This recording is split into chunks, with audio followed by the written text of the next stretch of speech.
pessoal, Rodrigo trazendo pra vocês mais uma review de Andor, dessa vez do 7º episódio da primeira temporada, Announcement, o anúncio. E bom, gente, esse episódio não faz parte de um arco, esse episódio é um episódio independente. Já foi revelado que os episódios 8, 9 e 10 vão ser o último arco da primeira temporada e os episódios 11 e 12 também vão ser independentes. Nesse episódio nós vamos ver as consequências do que aconteceu, né? Por causa do roubo de Aldhani, e vamos ver, né, como a história vai se encaminhar para o próximo arco narrativo, beleza? O episódio começa lá em Coruscant, né, com a Ida Carne, né, que é a mãe do Cyril, chamando ele, e ele tá vestindo um terno marrom e tal, porque ele vai para uma entrevista que o tio Harlow dele conseguiu, né, no Bull Road de padrões.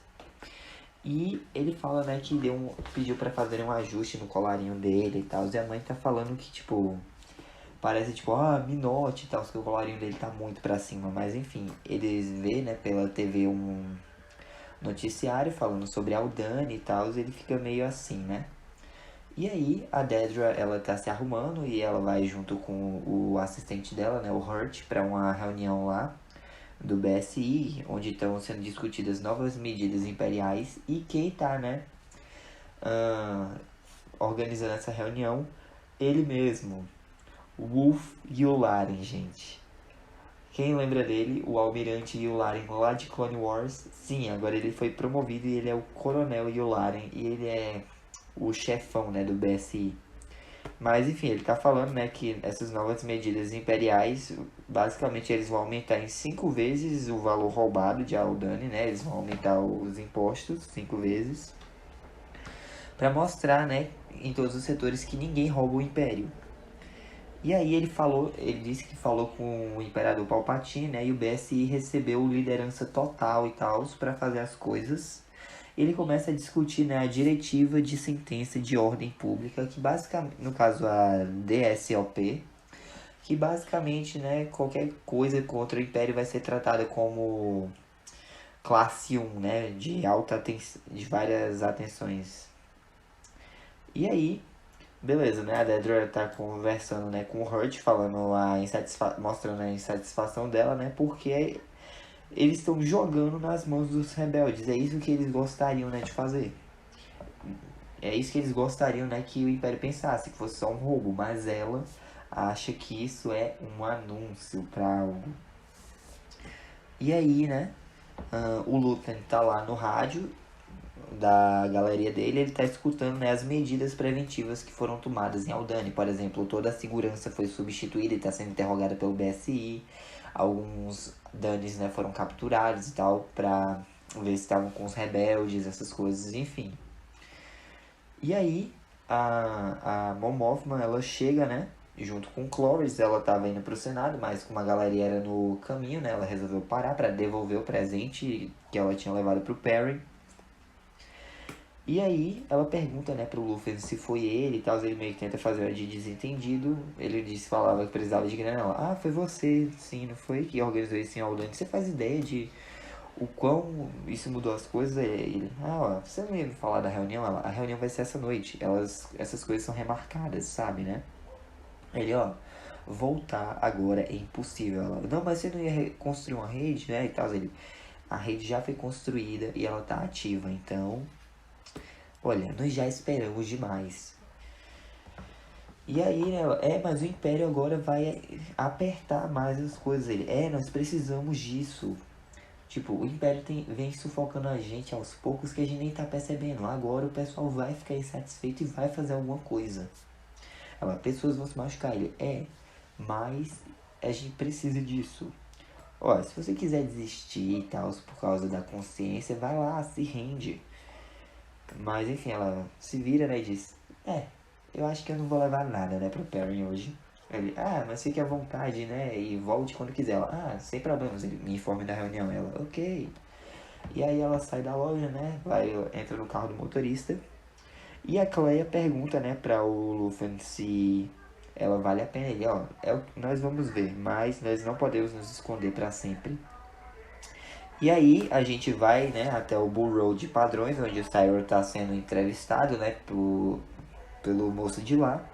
E ele acaba falando, né, sobre Morlana 1. O Cyril fala que ele só tava tentando cumprir a lei e tal, e acabou sendo injusto pra ele, porque deu tudo errado e tal, e agora ele quer limpar o nome dele e tirar isso dos registros. Ele, que bom, a gente pode editar isso, né, e tal, já fazendo um favor pro seu tio, já que eu tô te empregando aqui. E seguinte, ó, bem a tempo porque nós temos uma vaga livre em pureza de combustível. Você pode começar a trabalhar já. E aí o Cyril olha meio assim pra posição, mas decide aceitar, né? Enquanto isso, a Cleia, ela vai até um terminal em Coruscant, né? E fica andando por ali até que ela vê meio que um sinalzinho um branco no chão de uma marcação, né? E segue. E uma coisa interessante é que durante essa cena tá tocando de fundo o tema que a gente escutou lá nos flashbacks em Kenari. E o que já desperta uma teoria de que a Cleia, no caso, o nome completo dela é Cleia Mark, né? Ela possa ser a Carrie, a irmã do Cassian. Mas enfim, né? E aí, beleza, né? A Dedra, ela chega até um atendente lá do BSI que tá dormindo, que é o atendente Felzones, e pede pra ele registros, né, de 2 anos, de estaleiros, naves, várias coisas foram roubadas, de tudo mesmo. Ela quer esses relatórios. E ela quer que isso seja sigiloso, ela quer uma cópia no escritório dela. Ela pergunta se pode contar com ele diz que sim. E aí corta pra Aldhani, né? Nós vemos que a Cinta voltou para o acampamento e ela tá meio que pegando um speeder que tem lá. Só que aí ela vê um cruzador imperial chegando, né, em Aldhani. E ela olha meio pra cima preocupada. A Cleia, ela acaba chegando num ponto de encontro, né, e acaba se encontrando com a Vel. E aí ela fala, né, e tal, sobre o dinheiro tá seguro, a nave era o que preocupava o Luffy, mas a Vel já assegurou que a nave foi enterrada. E ela diz, ó, seguinte, ele não veio, né, porque formas diferentes de se lidar com a perda, mas mesmo as pessoas e tal. Eu mesma recrutei o Tarami, não foi? Eu que sugeri. Mas o Gorn, o Namek, eles vão, né, ter uma despedida digna, essas coisas. Eles serão lembrados. Já o Luffy, ele tinha dúvidas sobre o Skin, então foi até melhor ele ter morrido, né? Mas enfim. Só que tem uma ponta solta, que é justamente o Cassian Andor que você conhece como Clem. Não podemos, né, ficar com alguém que sabe sobre o Luffy solto por aí, né? Ela, tu tava pedindo pra matar ele? Ela, rebeliões. Só assim, a gente vai te passar o que a gente sabe sobre o Cassian, beleza? E ela, você tem alguma notícia sobre a Cinta? Ela, ela tá fazendo o que foi pedido, né? E aí, beleza, ela fala lá, né, que é pra ela encontrar o Cassian, e aí ela sai, falando que vai passar as informações. A gente vê a Cinta descendo meio que uma colina lá com a speeder dela, e corta pra Ferrix, de noite, do lado de fora da casa da Marva, né, o Cassian voltou pra Ferrix. Ele entra lá e tal, se reencontra com a Marva, só que ela fala, né, sobre as mudanças. Tem Stormtroopers por todo canto, montaram meio que um QG imperial lá na Rix Road e tal, tá muito perigoso, ele não pode ficar ali. E ele diz, eu sei, eu fui denunciado e tal. Ela, peraí, você não sabe quem te denunciou foi o Tim. Só que não precisa se preocupar com isso, ele já morreu, mas enfim, você não pode ficar aqui. Ele, peraí, o Tim, ele, todo mundo sabe. Ele, peraí, a Bix sabe disso, ela. Bom, ela não sabia, né? Ela tava tentando vir te avisar e o Tim tava tentando impedi-la e tal, mas enfim, você não pode ficar aqui. Ele, não, relaxa. Nós podemos ir embora, eu consegui dinheiro, a gente pode deixar tudo isso pra trás. Eu, você e o Bi. E aí, né, tipo, ela fica meio assim, né, mexida com a notícia. Aí ele diz, não, tudo bem, já tá tarde e tal, eu vou falar com a Bix e amanhã, bem cedinho, nós vamos embora, tá? Ela, tá. E aí, corta, né, pra Coruscant, a gente tá vendo uma festa lá, né, no apartamento da Mon Mothma, e ela se encontra com um velho amigo dela, né, que é o Tai Koma. E eles estão conversando sobre a vida e tal, blá blá blá, como tá a Chandrila, essas coisas. E aí a Lida, né, ela se aproxima da mãe e diz que o pai dela pediu, né, pra ela perguntar se podia se retirar. Ela deixa, né, a Lida, ela vai embora, né, se retira pra ir dormir.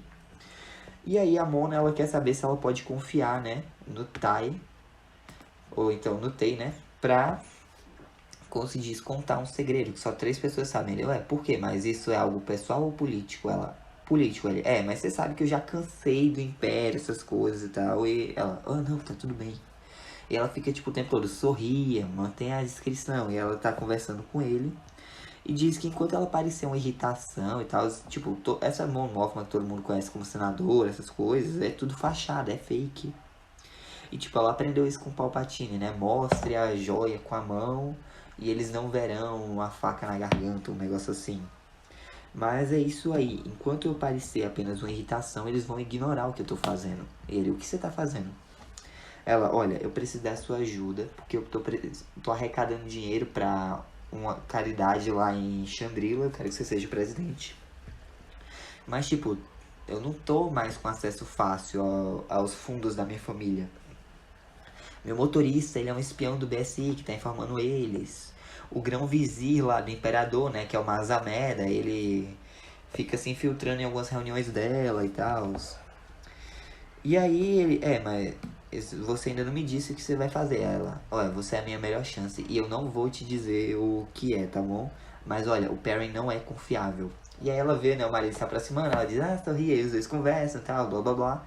Ele diz, eu posso levá-la? Nós temos alguns convidados pra entreter. E aí o Tay, ele fala, não, beleza, vai lá. E aí, beleza, né? Corta de volta pra Ferrix, o Cassian entra no hangar, né, que a Bix trabalha. Ele meio que bate de leve, né? Que faz ela meio que acordar, né? Ela começa a conversar com ele, ele vê, né? Ela machucada aqui, ele pergunta o que aconteceu com ela. Ela diz, eu bati a cara numa parede e tal. E aí, basicamente, ela explica, né? Que o Tim acha que eles estavam juntos, tá? Blá, blá, blá. Mas ele não pode ficar aqui, pois o pessoal culpa ele. Porque, tipo, ele matou 2 corpos da Primor, né? E veio se esconder em casa. Ele, não, mas isso não teria acontecido se seu namorado louco não tivesse matado ela. Um monte de si, né? Se eu, se o Tim, se você, enfim. A questão é que você não pode ficar aqui. E aí ele, tá. Mas sobre o seu contato, eu preciso saber sobre ele. Só que ela também não sabe muito o que dizer, né? Ele, pelo amor de Deus, ele sabia muita coisa de mim. Ela, mas eu não contei. Foi o Salman que me apresentou esse cara. Tipo, eu tenho um rádio pra conversar com ele e tal, essas coisas. E, tipo, inclusive, a Cleia tinha falado mais cedo pra Vel, né? Que é perigoso. É tão perigoso receber mensagem quanto enviar. Então, por isso que não falaram tanto com a Cinta lá em Aldani, enquanto a conversa estava rolando, né? Mas enfim, ela disse que não tem muito o que falar sobre o Lucen. E que ele tem que partir dali, mano. Ele, não, tá bem, tá bom. Era só o que eu preciso. Mas se você conseguir entrar em contato com ele, diz que eu cumpri minha parte do trato pra ele me esquecer e pra você me esquecer. Ela, não, tá bem, eu faço isso. E aí ele dá um saquinho, né, com 12 mil créditos pra Biggs e fala que deve ter o suficiente pra pagar todo mundo que ele deve. O Nurt, o Braço, entre outros, né? O Braço, mas enfim. E aí ele volta, né? Ele sai dali, só que ele vê alguns Stormtroopers e ele se esconde, né? Ele tem um flashback de quando ele tinha 13 anos e tinha uma patrulha clone lá, né? Em Ferrix, só que isso já era no começo do Império, não era mais na República. E tinha algumas pessoas vaiando, né? Criando intriga e tal contra esses imperiais. E o Clem, né? O pai dele, o pai adotivo, tentou impedir ele. Só que aí os clones viraram por ordem de um oficial e abriram fogo matando, né, o Clem. Ele foi enforcado e tal na Rix Road, mas isso não é mostrado pra gente. E aí o Cassian volta pra casa, né, e tal, só que a Marva fala que ela vai ficar e que o que fez ela tomar essa decisão foi a rebelião e tal, em Aldani. Pois antes, por 13 anos, ela, quando voltava pra casa, ela evitava a Rix Road pra não lembrar, né, do Clem enforcado. Mas agora, quando ela soube do ataque de Aldani, ela passou sorrindo. E aí, né, tipo, enquanto ela tá falando isso, a gente tá vendo os flashbacks, né, que o Cassian, ele pegou lá o Cassian de 13 anos pegou um negócio e foi atacar os 4 clones pra meio que se vingar, né, e foi por isso que ele acabou preso, né, que nem ele mencionou lá no 5º episódio, num centro de detenção pra jovens e tal. E aí, ela diz, se existem heróis corajosos pra enfrentar uma guarnição imperial, eu tenho coragem de ficar. As pessoas estão se levantando. O Cassian tenta convencer ela a ir com ele e tal, mas ele diz, não. Ela diz, não, eu vou ficar aqui e tal. Mas você tem que viver sua vida, você tem que ter um pouco de paz. Ele, não, eu não vou ter paz enquanto souber que você tá aqui, vou ficar me preocupando. Ela, isso é amor. Me diga que você entende. Ele, não. Ela, tá. Mas, por favor, me prometa que você vai parar de procurar a sua irmã. O que aconteceu lá em Kenari, tipo, todos morreram e tal, não foi culpa sua, você era só uma criança. E ele, tá, você sabe que eu vou voltar, né? Ela, sim, eu sei. E aí corta pro BSI, tá tendo uma reunião lá, inclusive o Major Partagás, ele pede umas coordenadas lá de rotas de hiperespaço pra Ormantel, uma referência a Bad Batch, né? E o Blevin, ele começa a fazer algumas acusações contra a Dedra, que tava investigando alguns registros e tal. E aí, beleza, ela admite que ela não se importa de ter a integridade dela verificada, ela fala que ela tava checando tudo e basicamente ela fala que os sistemas mudam ou morrem. E ela tem um documento pronto e tal, com provas concretas. Basicamente aquela treta que tava tendo entre ela e o Blevin lá por causa de Ferrex, né? Mas isso é o suficiente para convencer o Partagás, né, a transferir o setor de Ferrex para o comando da Dedra. E aí depois eles se retiram, né, e dizem, ó, bela jogada, tome cuidado. Ele diz isso pra ela, né? E aí corta pro planeta Niamos, que é tipo uma Miami, né, espacial. E aí a gente vê, né, uma garota chamada Windy acordando em uma casa. E ela fica perguntando, né, pro Keith Gurgle, que é o amante dela, no caso, a nova identidade que o Cassian assumiu, né, pra ir no mercado comprar algumas coisas, enquanto isso ele tá escondendo uma maleta, né, com os créditos e tal.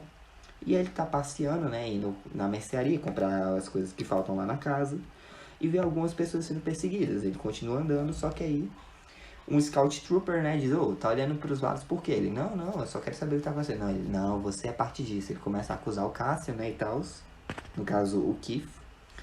E ele pede pra um droid de segurança série KX, que pra quem não sabe é o mesmo tipo de droid do K2SO, pra ele meio que segurar, né, o Keith ali. E aí o droid entende errado e ele fica pendurando, né, o Cassian pelo pescoço e tal. E ele, não, isso é um erro, eu tava só caminhando, você tava caminhando e tal. Mas ele é levado lá meio que pra um tribunal junto com outras pessoas. E ele é sentenciado a 6 anos. E ele, tipo, não, eu sou só um turista. Ele ia ser sentenciado só a 6 meses, mas por causa desse comentário ele foi sentenciado a ficar preso por 6 anos. E o episódio acaba, né, com o Cyril lá trabalhando no Bureau de Padrões e olhando meio que pra cima, assim, né? E assim acaba mais um episódio de Andor. Enfim, foi bem bacana, foi um episódio de transição e consequências, né? O próximo episódio já é o começo de um outro arco, mas é isso, o vídeo fica por aqui, espero que tenham gostado, deixa um like, se inscreva, ative o sininho para não perder nenhum vídeo novo, fique Deus, coração, Jesus te amo, um forte abraço, até a próxima, que a força esteja com vocês, falou! Oh, I'm gonna do this on my own. No point in blaming you, you did not know. Oh.